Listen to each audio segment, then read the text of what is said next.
Design and analysis of reinforced isolated footing. So for this presentation or discussion, we're going to identify and discuss what are the principles of the design and analysis of isolated square footing. Okay, the outline of this presentation will be focused on the principles regarding to the isolated square footing and some sample problem. So for analysis and design of a square footing, so from the word itself, yung square footing natin, yung cross-sectional area niya is square. So the procedure on the analysis and design is halos kamukha lang ng sa wall footing. Okay? So whereas yung sa wall footing, since wall siya, most of the perimeter is the coverage of the wall footing. Whereas, pag sinabi natin isolated square footing, yung cross-sectional area niya is square. So, it can be a single slab footing as described on this presentation. It can be a step footing or it can be a slope footing. So, ito yung pinaka-economical na section ng footing dahil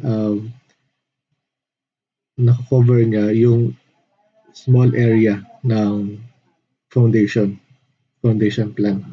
Okay, so nasabi din na isolated siya dahil sinusuportahan niya yung isang poste or yung isang column lamang. Okay, so that is the basic definition of a square isolated footing. So unlike to wall footing, kino-compute natin or na-assume natin na walang bearing yung thickness of concrete ng footing if walang given na assumed value of the effective depth or the thickness of the concrete. Okay. So, ganun din dun sa square footing rather. Okay, so yung pinagkaiba or additional modification dito sa square footing, dinidesign din natin siya sa one beam action or one-way shear. So, VC is 1/6 lambda squared of F prime C base of the web depth, whereas yung F prime C natin is yung compressive strength ng concrete, width of the footing at a distance D from the face of the column, and 1.0 kapag lightweight or normal weight yung concrete natin. So the required D or the effective depth should be compared to the ultimate shear should be less than or equal to the factored strength of concrete or shearing strength of concrete. Whereas yung reduction factor natin is 0.75. So for the factored ultimate shear VU is same thing dun sa wall footing na QU multiplied by the shaded area. So if we going to have a recap,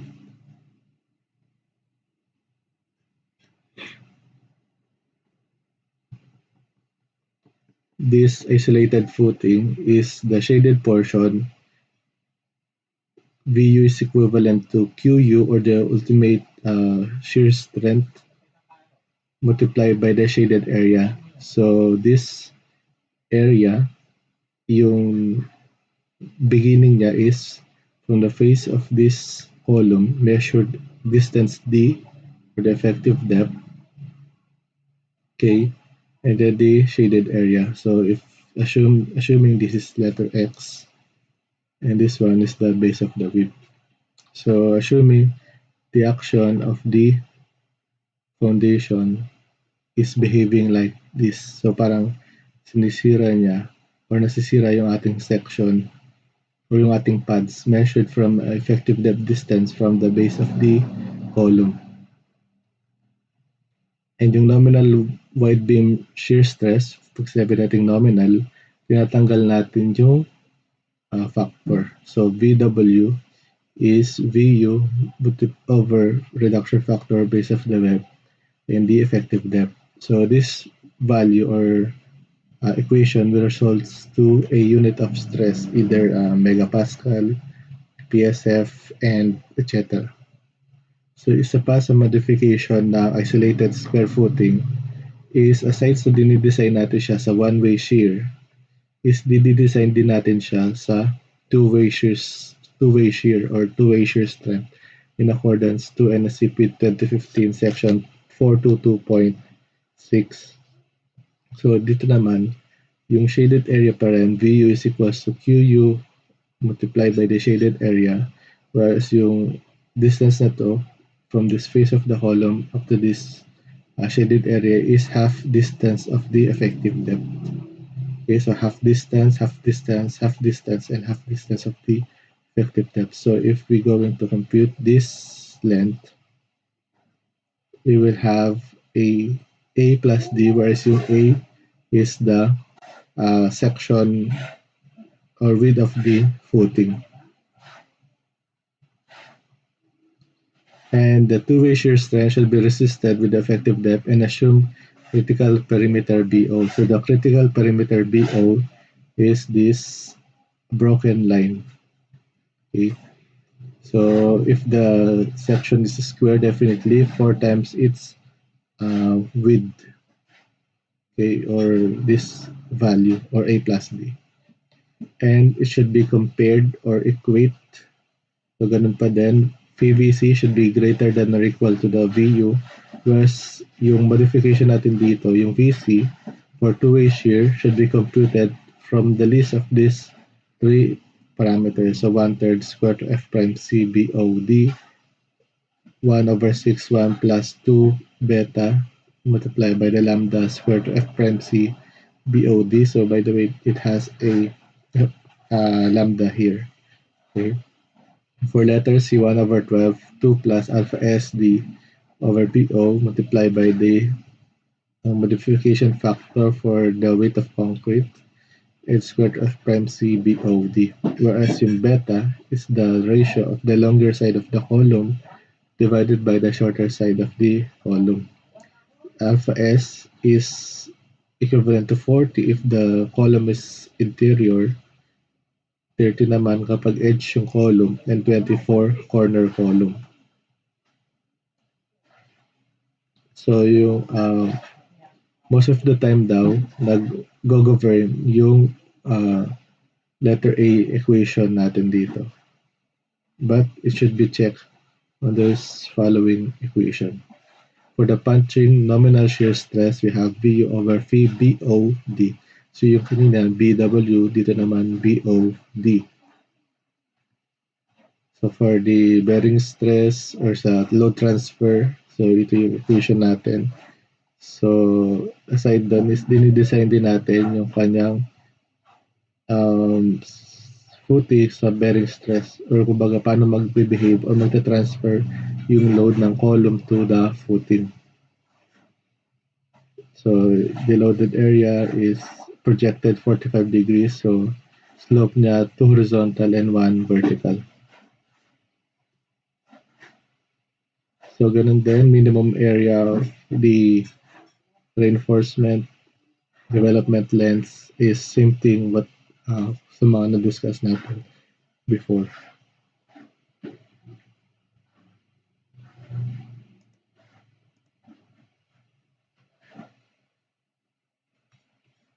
So as I mentioned, kailangan din natin siya check sa one-way shear. So ito yung pinagmulan ng QUB. So if we derive the formula, so nagkaroon ng C1 and C2 is if yung cross-sectional area ng column natin are not square. So nagkakaroon ng value ng C1 for the first face of the column, whereas kapag second face naman is not equal to C1, so kailangan din natin siyang i-check to the other face of the column kung ano yung mas mag-govern.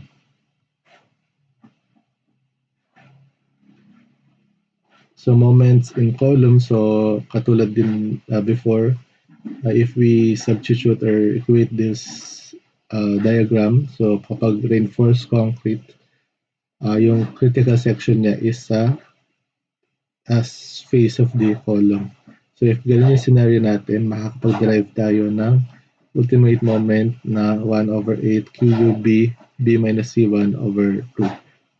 So para sa akin, okay yung wag nyo basta tandaan lang itong equation na to, kundi alamin ninyo kung paano na-derive itong equation na to. So na-derive yan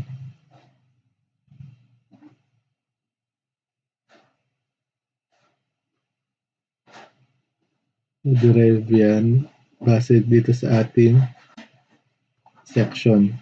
So, kung saan yung critical section, magmo-moment tayo dun, papunta dun sa critical section natin.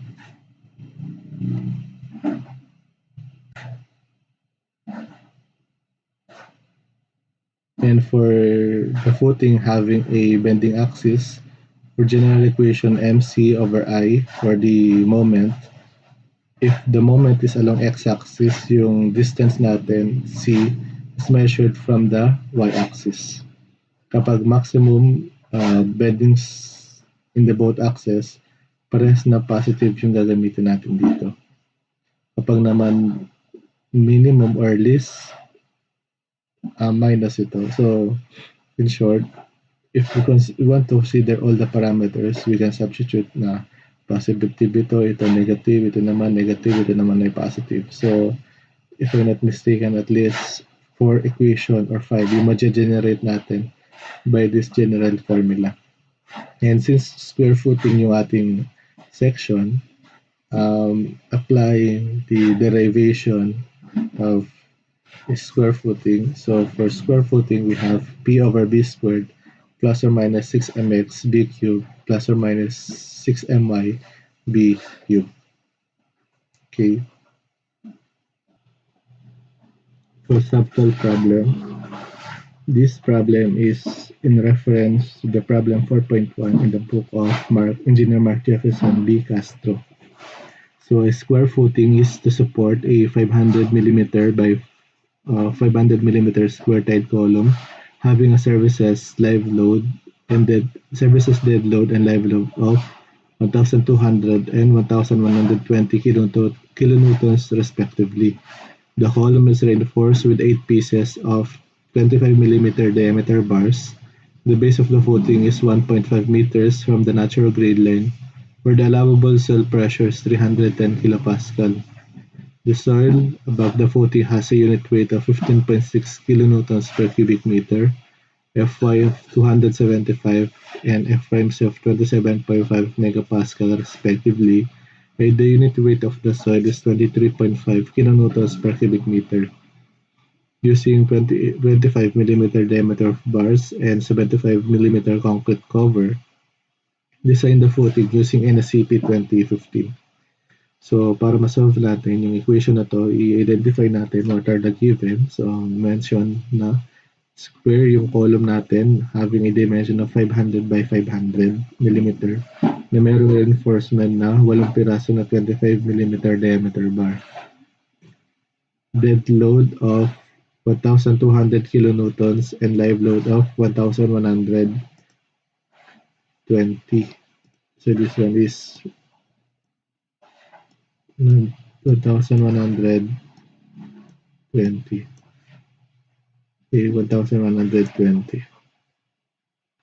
The depth of the foundation is 1.5 meters, a cell bearing capacity of 310 kilopascal. Unit weight of the soil is 15.6, Fy is 275, F prime is 27.5. Unit weight of the concrete used in this design is 23.5. Concrete cover 75 millimeters. Using 25 millimeter diameter bars for a footing, better design the square footing using NSCP 2015. So first we have to solve what are the service live load applied in the problem. So dead load plus live load, we have 2,320 kilonewtons. This value will be used to identify the section or the dimension of the square footing.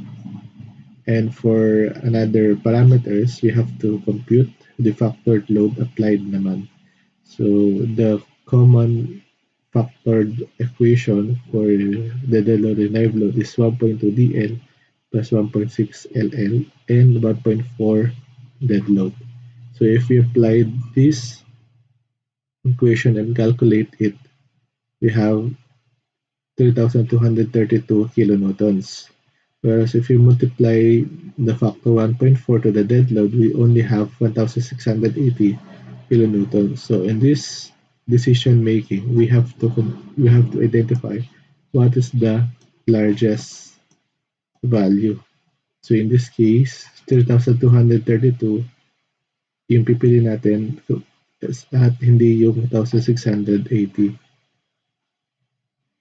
So again, we computed the service load. Pag sinabi natin service, walang factor.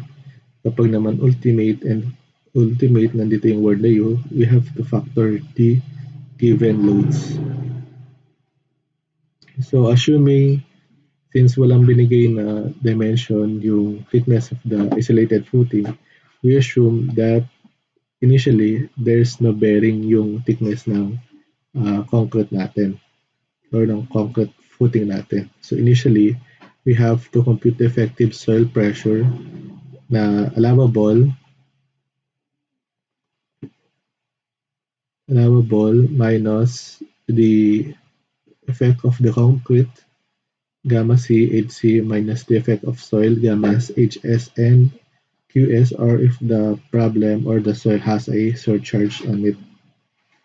So if we compute the effective soil pressure, 310 minus 22.5 and HC, because we assume neglecting the height of the footing initially, so wala muna tayong lalagay dito na thickness of the foundation, minus the effect of soil, 15.6 multiplied by 1.5 minus C.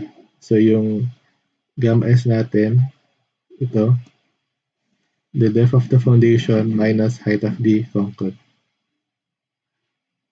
So if we substitute this equation, we have 286 kilopascal. To identify the initial dimension of the footing, force, or the service load divided by the effective soil pressure initial, we have 2,320 divided by 286 kilopascal. So this one is in terms of kilonewton. This one naman is in terms of kilonewton per meter squared. So if we cancel this equation, matitira is in terms of square meter. So since square yung ating foundation, so formula ng square area is b squared. So if the b squared is 8.095, applying square root on this both sides, we have the dimension b of 2.845 meters, or approximately 2.9 meters for the initial width of the foundation. Next, after we identify what is the initial dimension of the footing, we must compute what is the ultimate soil pressure, or yung QU. We have PU means factored divided by the area of the footing. So 3,232 for the factored load and 2.9 by 2.9 for the dimension of the footing. So if we divide 3,232 to 2.9 by 2.9, we have 384.304 kilopascal. So as mentioned earlier, we must consider the one-way shear strength of the section to identify the effective depth. So QU multiplied by the shaded area, this one shaded area,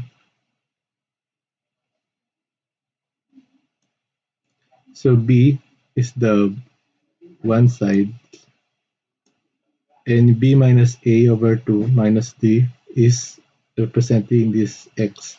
So kalahati nito, B minus 2 or B over 2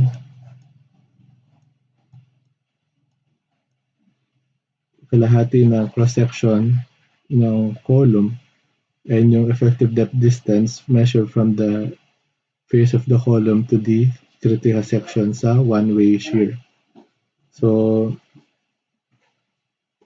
tingnan niyo ito. Yung 384 is kilonewtons per meter squared. So, kilonewton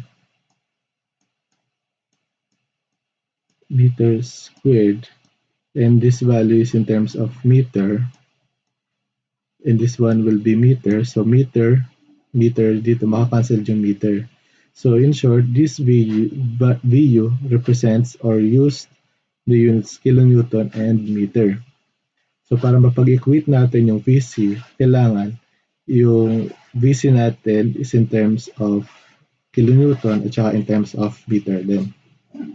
So 1 over 6, 1, 27.5 square root, 2.9 times d times 1,000. So this value is derived on this equation. So para mas maintindihan natin, i-equate na natin yung VU at saka VC. So yung VC natin, factor natin yan na 0.75, yung unit natin dito is Newton millimeter squared. Okay? So para yung target natin na unit is kilonewton at saka meter, so kailangan yung mga value natin dito ay kilonewton at saka meter. So but before we get on that, di ba usually VC natin is resulting unit niyan is Newton and nilalagay natin is millimeter. So since yung square root natin dahil naka-square siya, medyo mahirap siyang i-convert. So, in-expound natin yung megapascal into Newton per millimeter squared. So, for this VC, as much as possible, makancel natin yung Newton at saka millimeter muna. Okay? So yung 2.9 natin is yung width of the footing, 2.9. Para makancel yung meter, i-convert natin yung meters into millimeter. Okay, so in consonance dito, Newton at saka millimeter squared. So, i-disregard nyo muna yung VU. Huwag nyo muna isipin. For VC, muna tayo. Newton at millimeter squared yung naka-square root. So, kailangan Newton and millimeter yung value natin. So, millimeter. Yung effective depth natin is D in terms of meter, assuming. And kaya natin ginawang meters ito para if nag-shift south tayo, magiging meters yung mga value ng effective depth natin. So, ganun din, i-convert natin yung meter, cancel yung meter, para maging millimeter. So, na-cancel na ngayon yung millimeter squared. Wala na ngayong millimeter squared, technically. Okay, kaso, yun nga, na-cancel na yung mga millimeter. So, ginawa natin kanina, yung mga value ng mga dimension natin is in terms of meter, isn't it? So, in relation naman yun dito sa ginawa natin na VU na terms of kilonewton tsaka meter. Okay? So, huwag kayong malito kung bakit kinonvert ng millimeter. Kaya tayo na-convert ng millimeter para makancel itong millimeter na to. Kaya naman natin siya ginawang meter dito or magiging meter, magiging sagot natin is para ma-equate natin yung equation natin sa VU. Next, since theoretically, wala na yung mga millimeter at yung mga magiging resulting value natin dito is in terms of meter. So, yung natitira lang is yung Newton. So, yung Newton natin dito, para ma-convert yung Newton into kilonewton, kailangan natin ma-cancel or in every 1 kilonewton, we have 1,000 Newton. Okay, so in short, this VC is in terms of kilonewton na at saka in terms of meter. So pwede na natin equate itong equation na to. To simplify this equation dahil 1,000 over 1,000, so we can assume that this is cancelled out. So meron na lang natitirang isang 1,000. So ito yung pinanggalingan ng equation natin dito na 1 over 6 square root of 27.5, 2.9 multiplied by the D multiplied by the 1,000. So na-cancel na yung isang 1,000 dito earlier. So equate natin. So 384 kilonewton meter square 2.9 quantity 2.9 minus 0.5. Yung D natin dito is in terms of meter. If we substitute this equation, makukuha natin is 0.443509 or 443.509 millimeters. So, kung sa wall footing, ito yung kinoconsider natin effective depth. So, square footing is kailangan pa natin i-check sa one-way or two-way shear. So, for two-way shear, as mentioned earlier, that VU is again QU multiplied by the shaded area, itong naka-brown, Okay, so para malaman natin yung dimension ng shaded area, mag-offset tayo na half distance of the effective depth on the four sides of the column outward.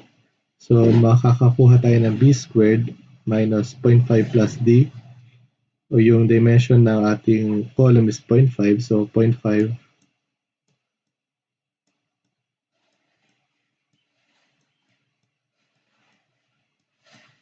if this is d over 2, this one is d over 2, and this one is the dimension of the footing or the column. So kung 0.5 ito, so 0.5 plus d over 2 plus d over 2, or yung d over 2 plus d over 2 is equals to 1. So since square yung ating cross section, so ganun din, 0.5 plus d din siya. Kaya kukuha na natin yung kabuuan na area. Kabuuan. Babawasan natin itong area na to. It is yung gray.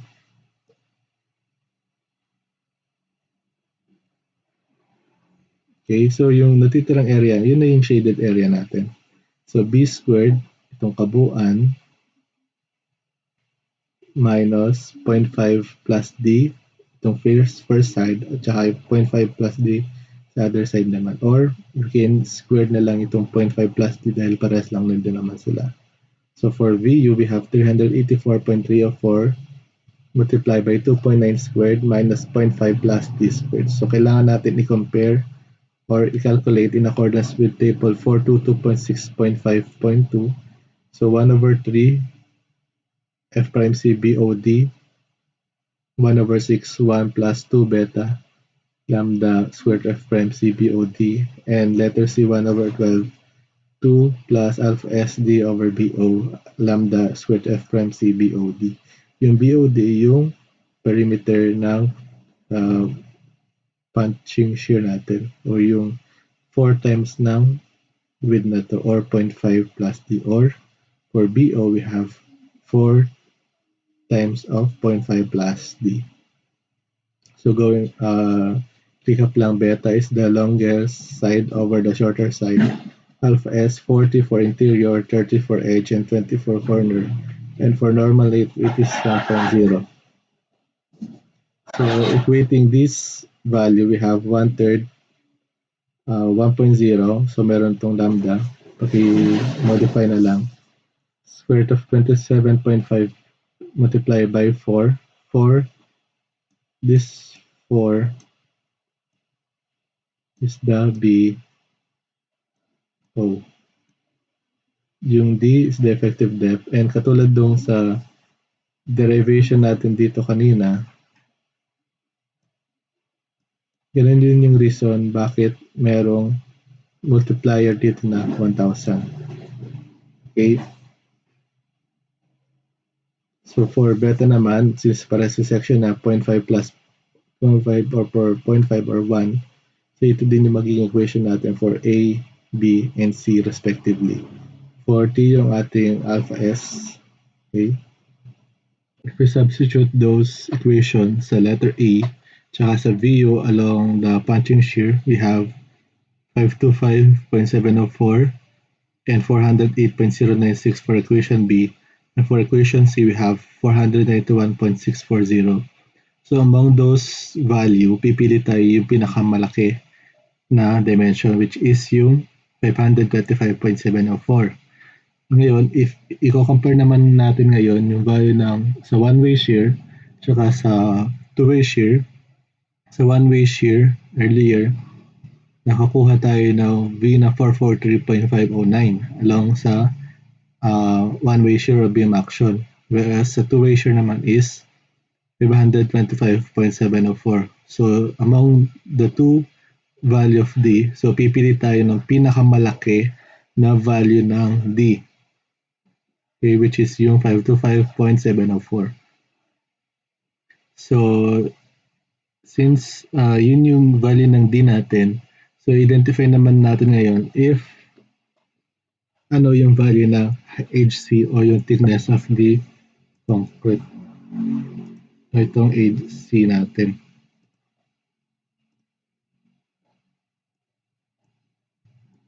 HC. So, makikita nyo dito, meron tayong dalawang equation na halos identical lang. Ito is 0.5. Ito naman is 1.5.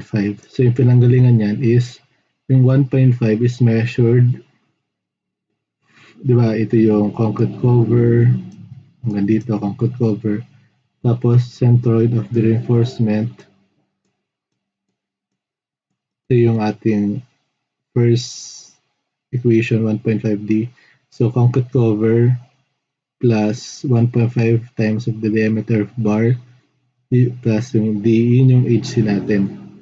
Whereas yung kabilang banda, from the bottom reinforcement to the extreme fiber sa taas, kaya 0.5 lang. Okay? So, ito-check natin kung ano yung mas malaki na value na makukuha. So, if in-equate natin yung build plus 75 plus 1.5 dB, makakukuha tayo ng 638.204. Whereas kapag in-equate naman natin sa 0.5, makakuha naman tayo ng 603.204. So for conservative reason, pipiliin natin yung pinakamalaki na value which is 638.204, or if we round it up, magiging siya 650 millimeters. Next step, considering naman since meron na tayong na-compute na HC, i-check na natin if adequate ba yung mga naging dimension ng footing natin. So for QE, kamukha kanina, allowable, gamma C, HC, gamma S, HS. So meron na tayong value ng HC na 0.65 or 650 mm. So if we substitute this equation, makakuha tayo ng QE na 281.465 kilonewtons per meter squared. To identify the initial footing or yung footing natin, we have P over QE 2320 divided by 200. It should be 281.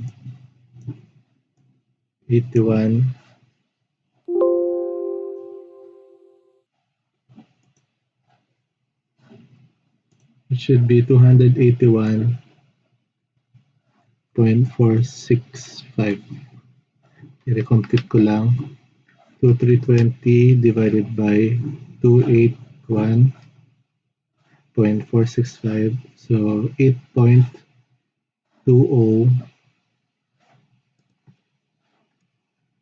8.243 square meter.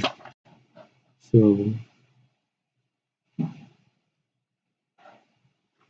if the B squared is 8.243 din ito, 0.243. So if we squared root this value, square root of 2.84243 or 8.243, we have 2.87871.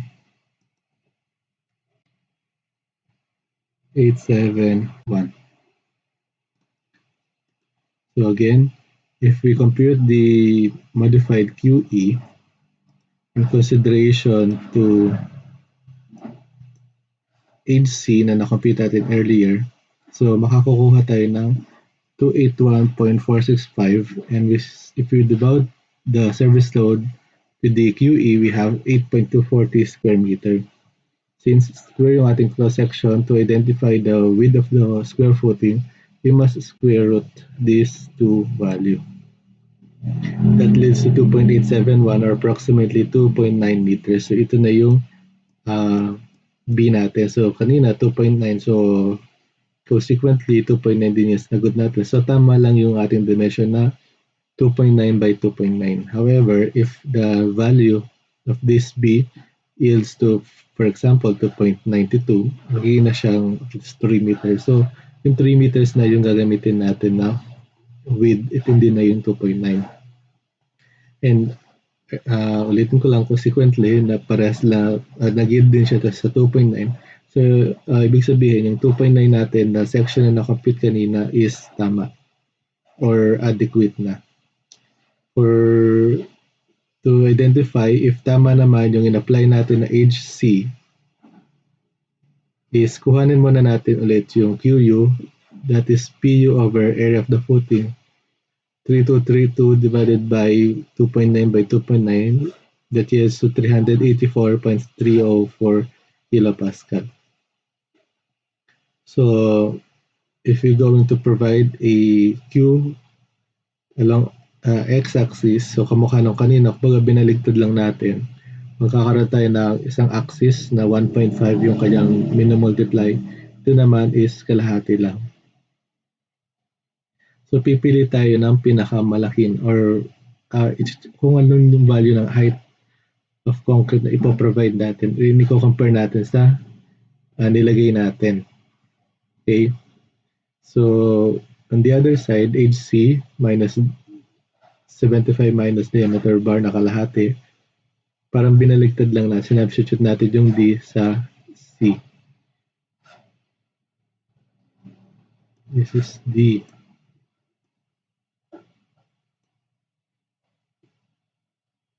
The D provided along x-axis, we have 562.5, and the D provided along y-axis, we have 537.5. Check if the required, considering two-way shear, since yung nag-govern sa atin na VC kanina is yung equation A ng two-way shear, so yun na lang yung gagamitin natin at hindi na yung one-way shear at saka other equation ng punching shear na equation B and C. Since alam naman natin yung nag-govern is yung equation A. So if we substitute this equation, QU multiplied by the area shaded kanina, so yung required daw pala na D is only 525.704 mm. So yung kailangan lang pala is 525.704. Pero yung nilagay natin is 562.5. So ibig sabihin, adequate na yung HC natin na pinrovide. Okay, so in short, the dimension of the footing is 2.9 by 2.9 na 650 mm yung kanyang depth na footing. Most of the time naman, di ba, since consider natin na wala munang effect yung concrete, most of the time, tama na yung mga nagiging sagot natin. So nagkakaroon lang kasi ng variances if initially nag-assume ka ng thickness of the concrete. So if nagkamali yung inyong assumption, you must or you should recompute or another procedure pa. So it is a best practice that the height of concrete is initially assumed to be neglected. Okay. Okay, next, after we identify what is the dimension of the footing, the kanyang width, and yung kanyang thickness, you must first identify what is its reinforcement. So katulad before, we must compute the value of ultimate moment under the critical section para makompute natin yung area of the steel required. So on this equation, so minoment natin yung, for example, ito yung ating section. Ito yung kalahati.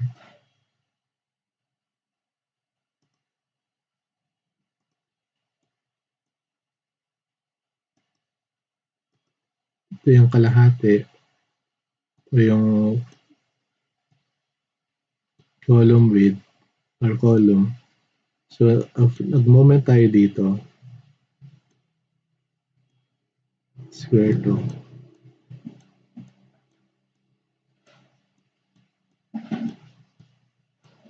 This QU, kalahati ng yung section na to multiplied by dun sa area natin.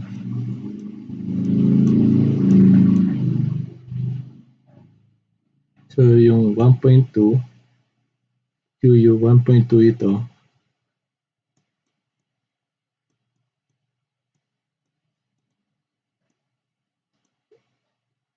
QU, yung moment natin papunta dito sa exterior face, 1.2 times 2.9 yung kanyang width.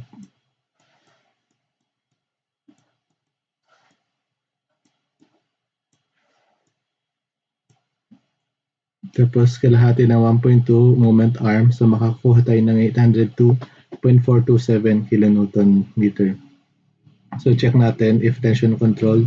Equate natin 459 divided by 1/6 beta 1 F prime C BD squared quantity 1 minus 3 over 16 beta 1. Yung beta 1 natin dito is 0.85 dahil yung F prime C natin is less than 28 megapascal.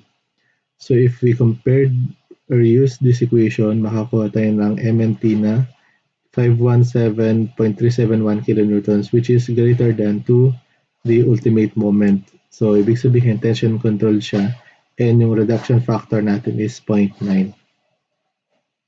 Next, solve for the value of Rn. M is equals to factor reduction factor Rn BD squared. So if we substitute this equation, nakukuha natin yung value ng Rn na 0.972 megapascal.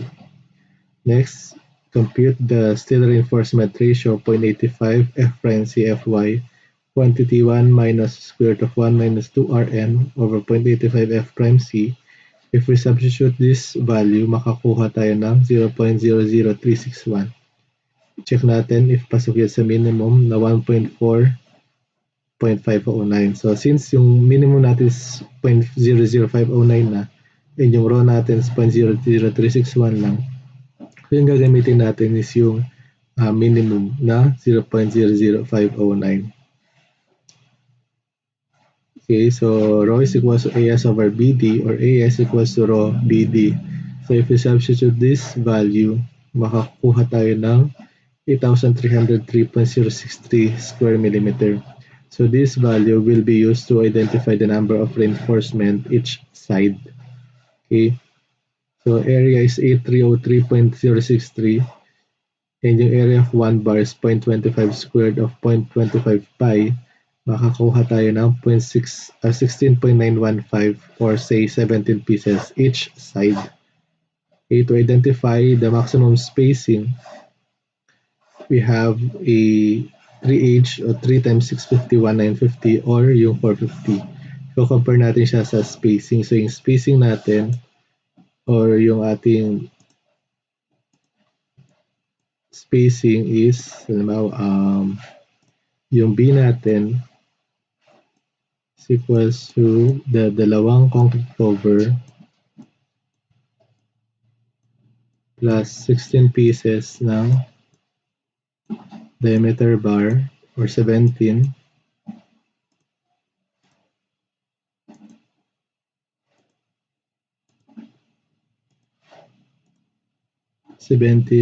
pieces ng diameter bar plus 16 na spacing. So yung S natin is 2,900 minus 2 times 75 minus 17 times 25 divided by 16 or 2325 divided by 16 have 145.3125.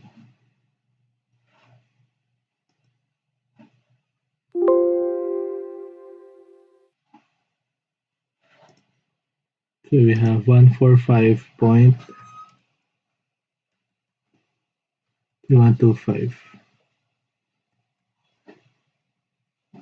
which is pasok pa din naman sa limits ng 450 na maximum spacing. So in short, yung 17 pieces na 25mm bars are adequate and pasok yun sa spacing requirements natin. So in summary, yung dimension ng footing natin is 2.9 by 2.9 by 650 na height of concrete and meron siyang 17 pieces na 25mm bar uniformly placed in space both sides. So 17 sa, so if we draw this,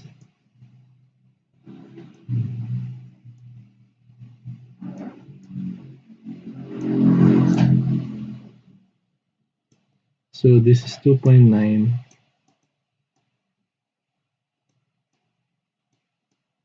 and this one is the number of reinforcement. Tapos ito din, 17 din ito. Okay?